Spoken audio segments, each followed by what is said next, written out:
You're listening to the B&H Photography Podcast. For over 40 years, B&H has been the professional source for photography, video, audio, and more. For your favorite gear, news, and reviews, visit us at bnh.com or download the B&H app to your iPhone or Android device. Now here's your host, Alan Weitz. Greetings and welcome to the B&H Photography Podcast. Before we begin, a quick reminder to take a moment and rate us and leave a review on iTunes. We do appreciate the feedback. Today, John Harris and I will be speaking with Sean Steiner, who is a photographer and filmmaker and one of the senior technical writers here at B&H. And we'll also be speaking with Josh Pomponio, who is also a filmmaker and photographer and part of the sales force here at B&H Photo. Today's topic is 4K. 4K. What is the big deal with 4K? It's the biggest deal right now in a lot of consumer cameras. You can get it in your phone. You can get 4K in point-and-shoot cameras, mirrorless cameras, DSLRs, my refrigerator, and as Jason said, his lawnmower gets it as well. So everything has 4K, but are they all equal? Is it an equal playing field? Can you get truly high-quality video out of a phone or out of a point and shoot, or do you really need to step up to a mid-range consumer camera? To start the show, Sean, what is 4K? What's the big deal?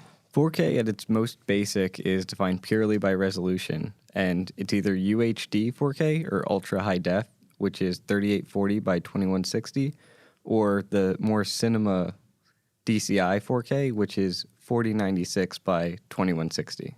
Okay, so one is for professional use and one is consumer. Is that correct? Fair assessment? UHD is considered more of a consumer format. Okay. Because DCI is more of a projection or like cinema style because it's a little wider. Okay. But really, they're both pretty close. Gotcha. Okay. So we had 720, then we went to 1080, now it's 4K. What have been the advantage? What's the big jump here? What are the benefits? Well, the benefit's obviously just the higher resolution, so you have more detail, a crisper image, and now that we have an ability to view this on more consumer TVs, screens, even cell phones nowadays some of them have 4K screens. So now that we can see it, we get a much richer, more detailed picture, and along with it, some of the 4K formats include wider color gamuts as well. So we're seeing an improvement overall in resolution, detail, and color. Okay, here's my question. My phone shoots 4K. My point and shoot shoots 4K. And there are cameras that cost tens of thousands of dollars that shoot 4K. 4K, what is it? What is the difference between my phone and, say, just a prosumer camera that you'd buy here in the store that shoots 4K? The main difference, I would say, would be control. So if you pick up a $10,000 camera, you can choose almost everything about it. Resolution, codecs, frame rates, up to like... Codecs, can you define that?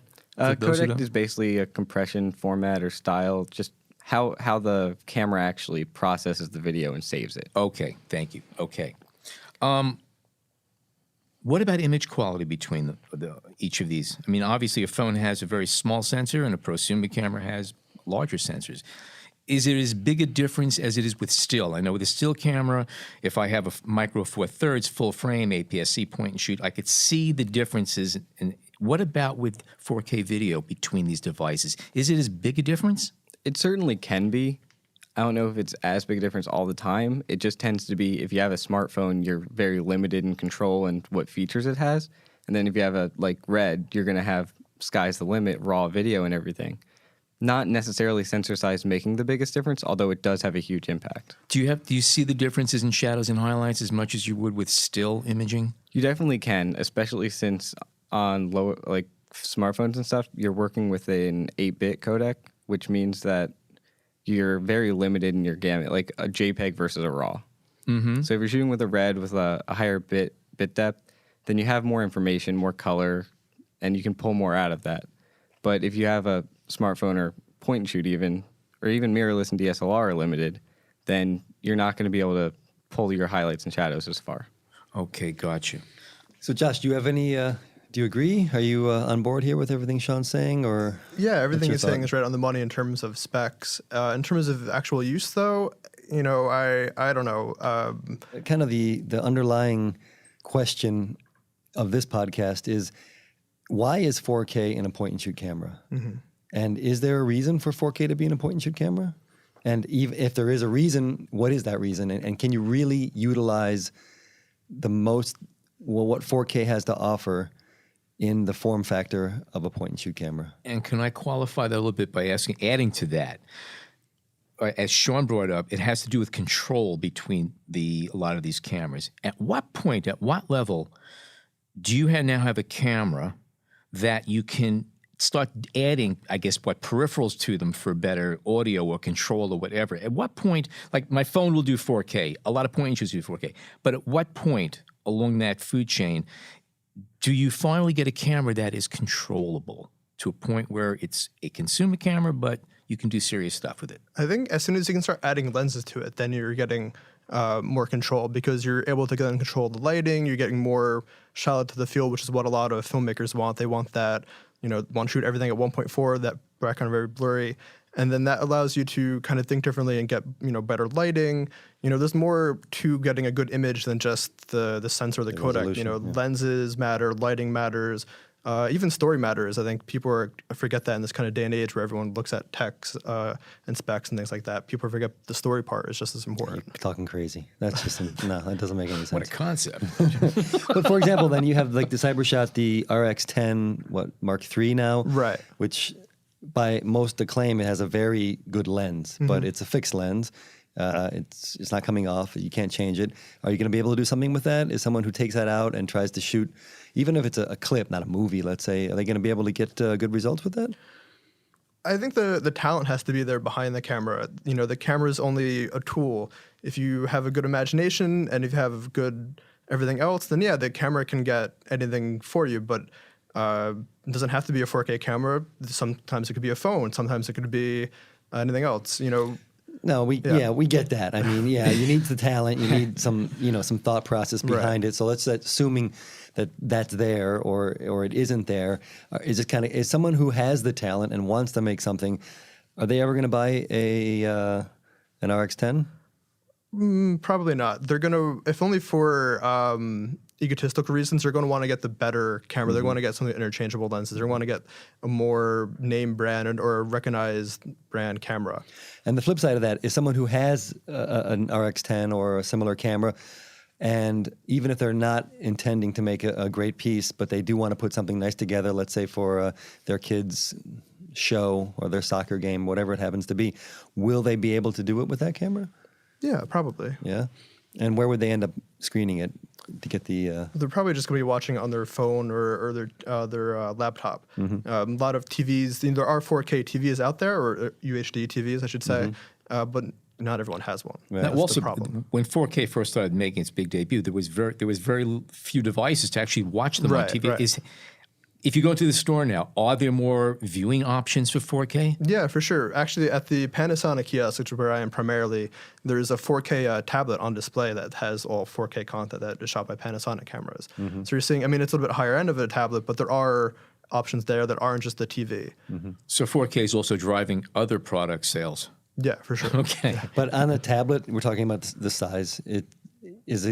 Are you going to notice a difference? Are you going to really feel the difference? Yeah, there's a video that we play often. It's attractive to consumers because it's not a big special effects kind of video. It's a baby in a pool splashing water around, and it's shot in 4K, and it's really clear. People actually stop and they see it, and I think that kind of video actually attracts more customers than this like a big fancy production because it's real. It's something that they can shoot themselves. It's just their kids lying around. And that's who are buying the kind of entry-level 4K cameras. So you don't need a large screen necessarily to see the difference. No, not really. Yeah. And Sean, could you go back again and talk again the difference between UHD and DCI 4K. DCI 4K? So, Can you? yeah, UHD is the consumer format effectively. Okay. What does it stand for? Do you know? Ultra high D. Ultra high definition. high def, Yeah.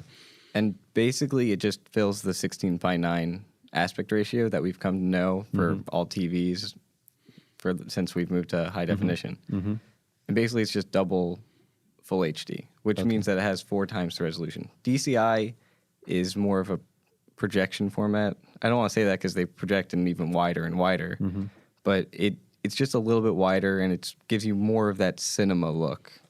So the aspect ratio is wider? Yeah, Is that what you mean? it's close to 17:9. Not exactly, but that's just an approximation. Right. Okay. Huh. And getting back to what Alan talked about with peripherals and stuff, can you? I mean, I remember when I was working over on the writing team and trying to get my head around, what you needed in order to really get 4K out of your cameras, and often you need an external recorder. Is that still the case for, let's say, I don't know, I guess I noticed the Nikon DL line is coming out now as 4K, and that's, to me, looks like it's just a point-and-shoot camera. You know, it can fit almost in your pocket. They are. And can you take that memory card out of that camera and expect to have a cinema quality image? You can get one. Yes. You can. Okay. I'm going to go You were back. trying to qualify that as you said, yes, you can. What do you have to do to get that, though? Is it out of the box, or do you have to poke around a bit? Play a little bit? Going back to Josh's point, you got to know what you're doing. You're Okay. working with like a smaller format camera, but if you do your lighting right, you can make it look just as good as an A7R2, for example. Okay, well, that's an interesting point. And what about just as good as a Red camera? Or, I mean, what's the sensor size on those cinema cameras, like a Red camera, for example, or a Sony, or a Canon even, like the C300s? Cinema cameras have standardized around Super 35, which is very close to APS-C because of the smaller type format of the 35 millimeter Okay, film so strip. smaller than full frame. Yeah. Yeah, even on a Red camera, on a Red cinema? Well, then? full frame really only applies to photography because True, yeah. cinema 35 millimeter film is ran through the camera differently than how film is run through a film camera. Exactly. For a photography Yeah, camera. that's correct. Yeah. Yeah, you can definitely get a great image. A lot of the 4K cameras coming out aren't point and shoot size sensors. They're 1 inch and larger. Panasonic even has 4/3 inch sensors, which are relatively large for a point and shoot. So it's definitely nicer to have a larger sensor. And the fact that they are larger allows you to get a better image out of them right away. But you still have to know what you're doing regardless. So it seems to me that you have, while lighting is always important, because photography, video still is about light, but it's more critical to get better quality the smaller the sensor, because I guess you have to be a little more exacting. You have less latitude, is what I'm gathering. Exactly. You just have less room to like push and pull and post. And Okay. From what you're saying, though, it's not just hype. I mean, 4K and a point and shoot. It's really something that if you want to, you can utilize it to a degree. There's advantages there that you can take you can use for Yeah. I remember when I was in college, 4K was just kind of coming out, and that was the big thing. It was like 4K, 4K, 4K. But there was no place there to watch 4K. There's no 4K TVs weren't there yet.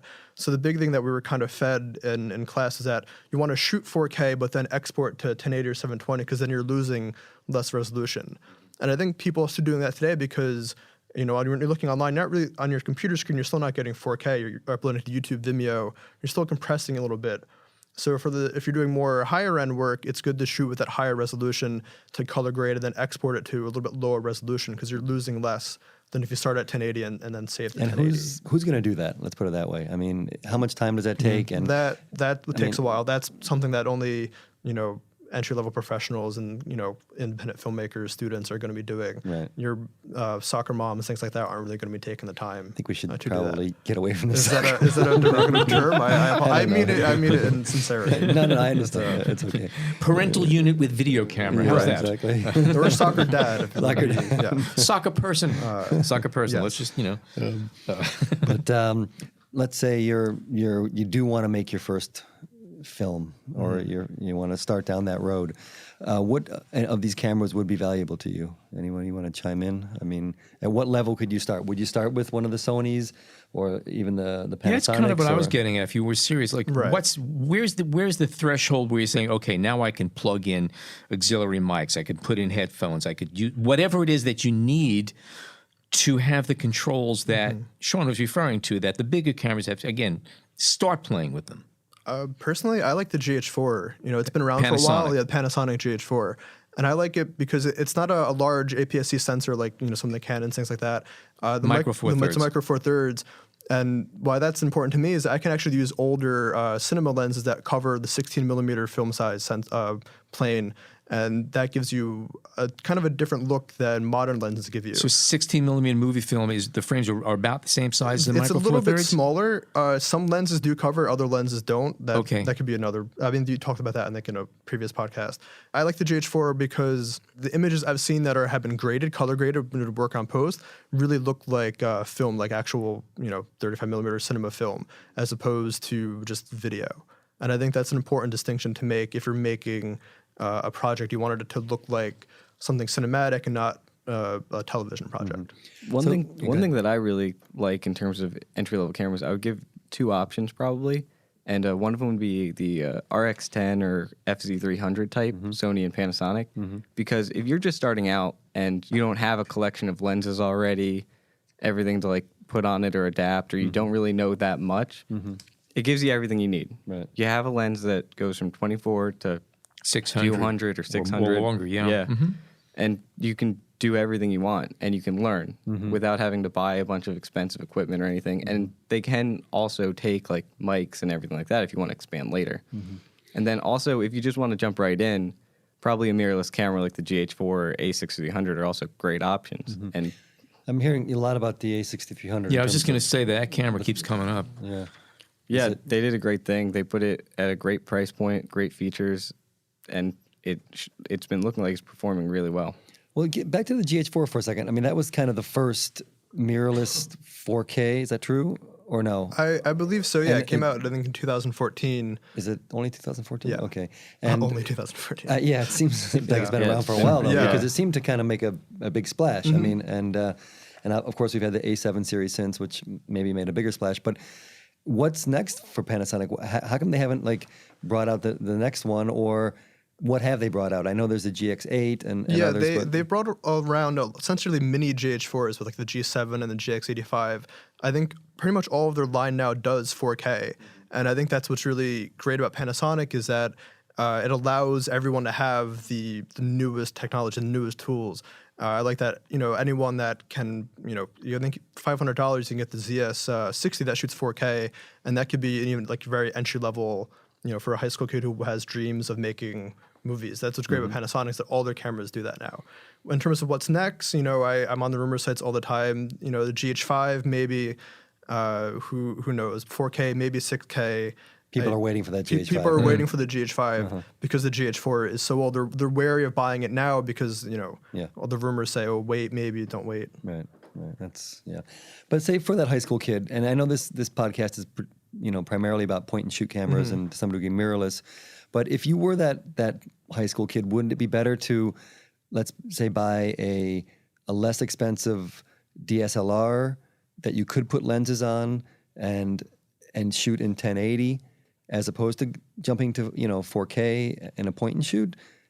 I mean, is the quality difference in the 4K going to make or break your work? I mean, story aside and talent aside. Yeah, maybe with the DSLR you can get a 50mm 1.8 for $100, and that will give you a cinematic look. So in that case, maybe but then someone wants to put the newest technology. They want to get the newest technology. They want to keep their head to the ground in terms of what's going on. So that might be the benefit of having even just an entry level point and shoot with 4K. Okay. We're going to take a short break, and we come back. We're going to speak more with Sean and Josh about 4K video. We hope you're enjoying this edition of the B&H Photography Podcast. Send us a tweet at BHPhotoVideo, #BHPhotoPodcast. We are back. Let's talk a little bit about form factor. It's no big secret that a lighter camera in your hand is a little bit more jiggly, and it's nice to have something with a little bit of heft in there. What about the shapes of these cameras, and are there certain cameras you might want to avoid, or some cameras that you like for whatever reason it might be, as far as how they fit in your hand, how they function, the fluidness of it? Well, if we start with point and shoots and smartphones are not great form factor wise. You can't hold them right, and you can't really control them at all. Point and shoots are a step above that, where you can start doing stuff, especially when you take the bridge cameras like the RX10. I notice a lot of the point and shoots that do have 4K have the bridge form factor, which gives you that grip anyway. Yeah, they definitely started there, which was a great idea. And now that we have them in like an RX100 like camera, it's not great. I'm gonna just straight out admit that. I have an RX100 Mark IV, which it's a phenomenal camera, but you're not going to go running around with that. Where it does do really well is if you need to shove it into a tiny corner in like a car, or if you put it on a stabilizer, you can get like maybe a cheaper, lighter what do you mean, like stabilizer. shove it into a tiny corner of a car? I don't... Like if you're shooting maybe somebody driving, you might put it like on the I see. windshield You or can something use like a that. big camera. Okay. You could pop them just about anywhere. Point is, there's going to be too much movement when you're trying to hold your camera in your hand to make a decent video. Is that kind Now, of what you're there getting at? also are rigs that you could, external rigs, even for phones. I'm Yeah. assuming they make a big difference. The benefit of the smaller camera is that you can get a smaller rig too. True. So if you and less do- expensive. Exactly. If you get a stabilizer, a gimbal that's motorized, they can be extremely stable, and you're not going to be like hating your arms after the day is over. There's definitely advantages there, but you really have to move up to the mirrorless at least before you start getting your inputs, outputs, and other features that are very important to video. Yeah, please talk about that, about the peripherals that we mentioned earlier, but especially about recording, I mean, and external recorders and what you really need to make something decent. One thing with 4K and the smaller camera bodies is that it generates a lot of heat. So we're seeing a lot of limitations. The RX100 Mark IV only does about 5 minutes before it shuts off because it doesn't want to get overheated. Right. We even see that on the A7R2 and A6300. Yeah. They had early overheating problems. So it's a big issue. And then when we're getting into other peripherals, the RX100 doesn't have a headphone out. It doesn't have a filter thread even, so you can't put NDs without using a third-party filter adapter. It's not until we get into the bridge cameras, which are basically the same size as a mirrorless camera, and then mirrorless cameras and DSLRs and above. And large mirrorless cameras too. Yeah. We're not just talking about Yeah. They also don't have the proper like hot shoes or anything like that. It's harder to find accessories for them. Mics don't really, there's nowhere to put them. It's interesting, but you really do have to move up if you want to start doing serious work. Okay. So, given that, using 4K to make anything other than kind of a small little personal video, using 4K in a point and shoot, it's not really effective. Is that fair to say? I mean, No, it can be effective, but I think they're great B cameras. But I wouldn't run out with one as my primary. What about external recorders? I know that you can do audio independent and then sync it together down the line. What's with that? Yeah, dual system sound. Josh, do you Yeah, want no, to- I mean, you can get something like a Zoom H4n or a Tascam, things like that, and just have someone clap, at the beginning of each shot, or have a clapboard where we have more information about the shot and things like that. And you can either do it manually in Premiere or Final Cut, whatever program you're using, or there's even a program called Pluralize, and they find the sync points for you, and then they sync your audio and video straight away. So it takes a lot of the pain of having to do it. Would it be safe to say that using an external recorder of that quality will probably give you a better soundtrack than using the sound system, the audio system built into the camera? Yeah, without a doubt. So that's something you might want to consider also if you're really doing something serious with sound and you want to do it externally. Right. And we get a lot of people in the store that they want to add a shotgun mic, and they think that only adding a shotgun mic is going to be that's all they have to do. It's a good start. It's a good start. It'd help you with your guide track, using your camera as a guide track for audio. But if you want to get the most out of it, you want to have an external device for audio. Okay, But good if points. you really want to get the most out of it, you're going to need somebody else to run the audio. Yeah, you which need a is- whole separate person. Yeah. Okay. And we do sell those people at B&H, if I'm not mistaken, right? Yeah. Yeah, you have to go around the back and so I mean, we are kind of getting back to this idea that are you going to get 4K quality out of a point and shoot? Just the point and shoot camera. I think the answer is you can.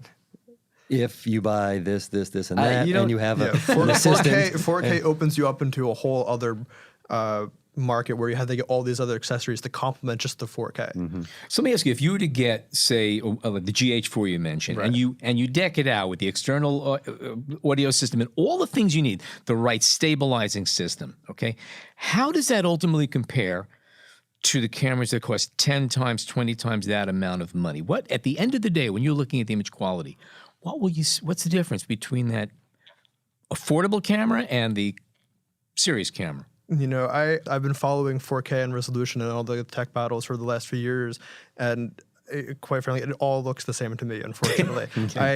I'm hard pressed. If you show me 3 different videos shot by 3 different cameras, I could probably tell that they were shot by 3 different cameras, but I wouldn't be able to name which one. I wouldn't be able to tell you why I was able to tell that. But Alan's you're talking about the GH4, which is, a quality 4K camera. And Right. I'm still trying to get to this idea where we have the, Okay, let's go go. Okay, Let's go down it's a to $450 point Right. and shoot. Okay. That's So let me back. Let me rephrase it. It's okay. John's point. Go down to that and trick it out the best you can. What will the difference be? Now we're not specific, so I know it's a little bit I harder. mean, and one of the things that I tell a lot of people in the store, and a lot of people even bring up to me, is that there was a film called Tangerine, I think a year or two ago, that was shot on an iPhone, iPhone 5, and it was accepted into Sundance. And I don't know if it won the Grand Jury Prize, but it won some sort of reward at Sundance. And the iPhone 5 did not do 4K. It had this kind of weird special lens they made for it, but it depends on all kinds of other factors besides the codec and the bitrate and things like that in the camera. So in terms of having in like the ZS60, which is a pretty cool concept, anyone can afford it, but you're not shooting Star Wars on it. And Well, that's the whole thing. It's like, what is the content? In other words, I think this is true of any camera. If you understand the limitations of a camera, be it a phone or be it a full-blown DSLR, whatever you want, or the best mirrorless camera out there, if you work within the parameters of that piece of equipment, be it sound, audio, visual, whatever, you can do really good, beautiful work as long as you don't go beyond the limitations of that device. So I you can agree, shoot an award-winning film on an iPhone if you shoot it in the proper lighting and Right. environmental and aesthetic environment. that's and you spend how many years in post-production? Right. There you go. Yes, that's right. And I think that's something that people don't understand, is that there's this whole other animal to creating content that's not just the gear. People hear, oh, Tangerine was shot on an iPhone. I can shoot my phone with an iPhone, get in Sundance. No, the person who Kind shot of, that understood yeah, the right. camera. They knew what they were doing. Yep. Yeah. Sure. Good point. The main point I think there is when you show us the difference between a point and shoot video and a red, we can probably tell the difference. But who's your audience? When I was just home for the weekend and I was at my parents' house, they have like a 40-inch HD TV. And they're still flicking through the SD channels. And I'm like, come on, change to the HD channels. It looks so much better. Yeah, I tell my parents all the time, you spent $500 on this TV, watch it in HD, you're paying for, for all this stuff, watch it in the, but, And even if you do see the difference, you're not really going to care if it's a little bit noisier than maybe a red would be. You're not making that comparison when you're watching it. You are watching purely for the content. Right. All right, so again, this is my I'm just kind of repeating the same question over and over. You're trying to keep us focused. Yeah, I just want someone to tell me, is buying 4K in a point and shoot just marketing hype, or is there something valuable that you can do with that? And I'm not talking about somebody who wants their film to go to Sundance, but someone who and now we're talking about $400. The person who's going on Right. vacation and they need a new camera and they want something that will shoot video, and now they hear this 4K. Is the average person going to know the difference between the 1080p or 1080i and 4K if they really don't even know what they're looking at? I think John, when you mentioned the ZS60, which is a $450 4K point and shoot, when it comes to those types of cameras, I think it's a little bit of marketing. They can do it, and it probably looks pretty good. If it's viewed on the proper device. And shot by the right filmmaker. Exactly. It probably will look pretty good, but then it's the point of 4K takes up more space on hard drives, fills up your SD card, so now you're buying bigger Burns out your cards. That's something we battery. didn't talk about. You're filling up your cards quick. What about, it doesn't affect battery life or anything like that, does it? It does. Yeah. It does. Actually, a lot of the time it does, especially with these tiny point and shoots people bring on vacation. You don't even want them shooting 4K probably just to go to the beach with their family because they're going to be filling up their cards. Well, I mean, we might want them because then they come buy more cards. But but you're filling up your cards. You're running through battery. It's just not a great experience. And then people also won't be able to tell the difference between what would have been a full HD video and a 4K video. Just to jump back a few minutes ago, you were talking about overheating problems with these cameras. Does heat, I know heat affects the image quality pretty rapidly once everything starts cooking up. Is 4K more bulletproof against heat? Was it more resistant to heat? Or does it start showing weirdness at about the same point, say, as a 1080 video would show it? Well, as you have a higher resolution, so you have more detail.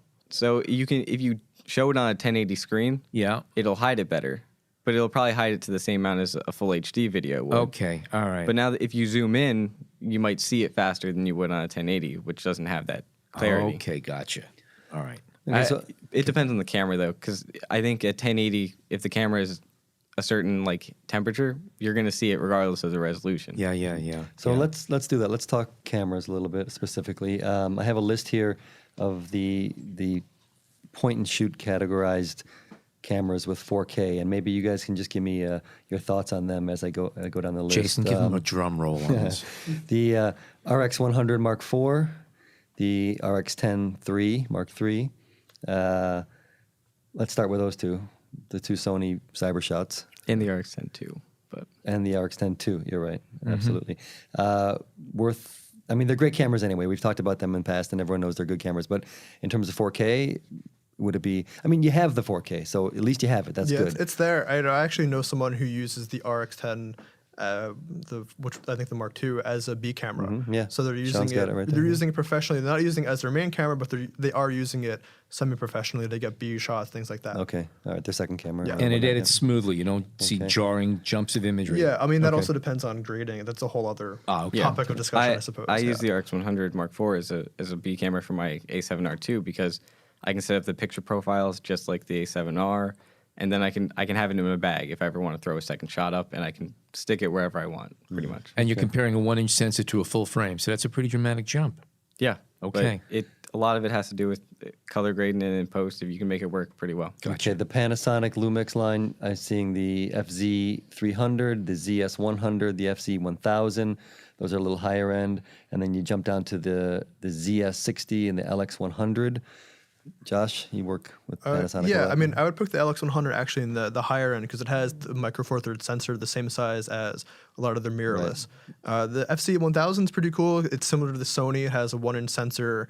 It's got a little bit longer of a zoom, but it's not as good in low light because the aperture isn't constant. It's a 2.8 to 4, whereas the Sony it's a constant 2.8.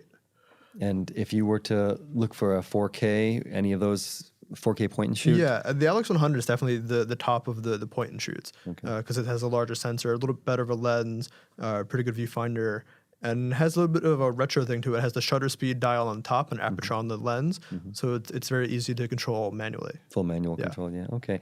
Leica, Deluxe, and Velux. Those are Panasonics. Yeah, effectively. Those are just rebadged Panasonics, effectively. So I think the only thing different is the font in the menu. Is there? Actually, I've been told, well, joking aside, that there is actually a difference in the way they set the coloring. The Leica version has more neutral color. It's not punched up as the Panasonic. There's definitely a difference between how Leica processes their footage, their files and everything. But I mean, but basically, it's rebadged. However, there is a difference. It's not just the logo. They're also, can they notice? Built nicer, and Leica probably took some features out because they like doing that. So yeah. Okay. And now there's the Nikon DL series. I think they're all 4K, or is that true? They are all 4K. All 4K. Yeah. Okay. I guess we don't know much about them because they haven't really arrived they haven't yet. shipped yet. Yeah. And there's a couple of cool picks. The B700 and the A900, both pretty affordable, very affordable cameras. Any thoughts? Any insight on that? If you look at all these lines, the one thing that I see is really good is a lot of these manufacturers focus on higher end point and shoots. Right. So they're targeting a different audience. Yeah. The LX100, the RX100, the RX10, Leica even, and with Nikon's DL series, they're priced appropriately. They have the features, they have the capabilities, and most average consumers aren't going to be buying those. They can, but there's also the lower end cameras. Okay, so let's say the lower end. Let's say the A900. It's a $400 camera. I mean, would you ever buy that camera to shoot 4K? I'd be skeptical, personally. Okay. So then my next question then is, what would you guys buy to shoot 4K? And I know you guys are both pros, and you're going to want to jump up to a quality camera. But let's say your budget was limited to some degree, and you were trying to make a decision between a high-end point and shoot and a middle ground mirrorless where you can then change lenses. Where would you go, Josh? I like one of the newer Panasonics, the GX85, mainly because it has internal stabilization. That's good for me because, like I said earlier, I use a lot of older, lenses, legacy lenses that don't have stabilization in them. So if I'm doing any kind of handheld work and we're running on the city, things like that, the in-body stabilization would help someone like me. And that could be a good primary camera if you have a little bit lower budget, or it could be a good B-roll camera to complement like the GH4. Okay. I would go probably, depending on my lens budget, which probably I'm assuming isn't too great in this situation, I would probably go with an RX10 Mark II. It's got that range, it's got the constant aperture, great run and gun camera, great form factor, and it has the features and capabilities. And then if you want to upgrade later on, you can pick up a camera to complement it.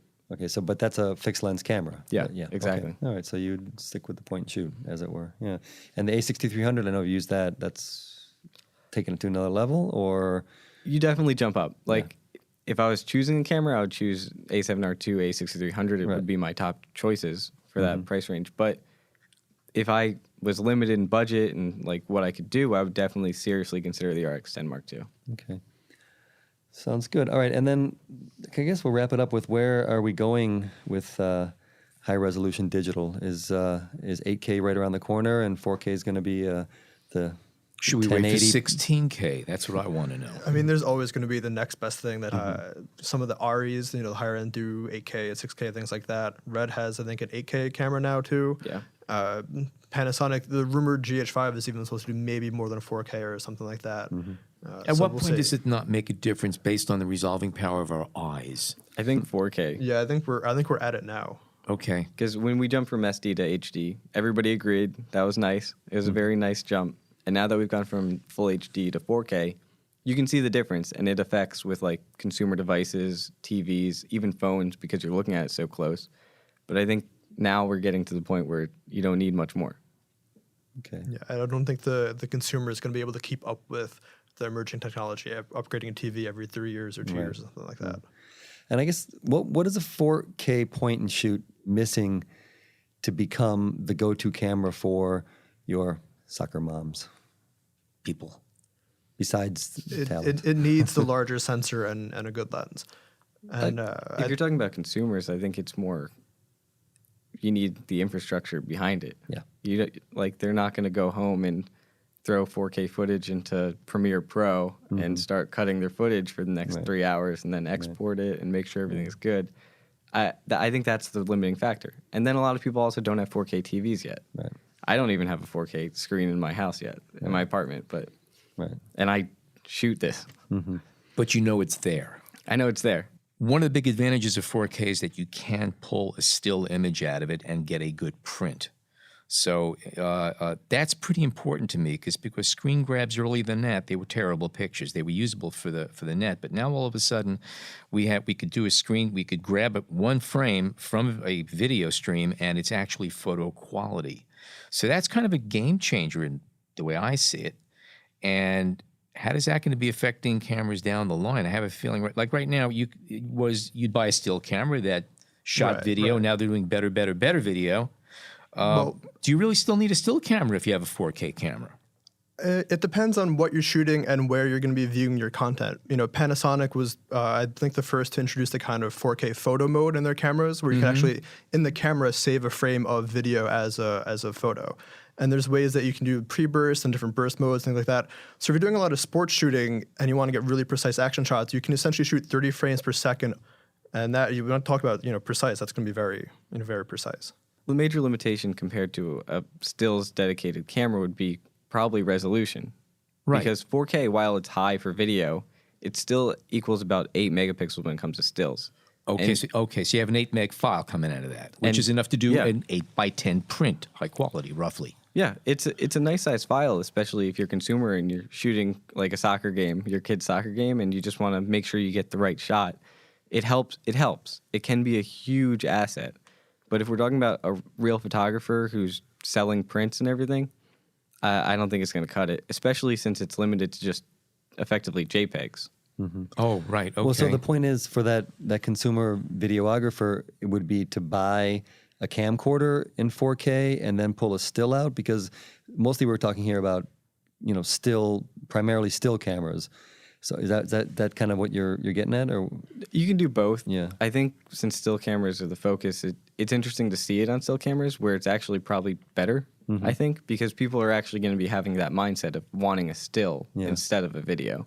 And is it easy on the post-production side to pull a still out of a video feed? For the average person, probably not, because you have to know something about video software. But if we're talking about Panasonic cameras with their 4K photo modes, it's in camera. So it's really quick, That's intuitive. right. Just tap it on the screen, usually touch screen. You just tap the spot where you paused. Yeah, and you tap the turn- frame that you want to save, and it'll give you the option to do you want to save it as a photo. And just And when you're on your playback on a Panasonic like that, you can go frame to frame. yeah, you essentially on your play it video? almost like a semi slow motion kind of thing. Play it frame for frame. It's a flip book. Yeah. Essentially, yeah. Okay, so there you have it. Thank you to Sean. Thank you to Josh. Thank you to my co-host and my producers, John Harris and Jason Tables. If you enjoy our show, rate us and leave a review on iTunes. We appreciate the feedback because it helps us make the show that much better. And as always, thank you so much for tuning in today.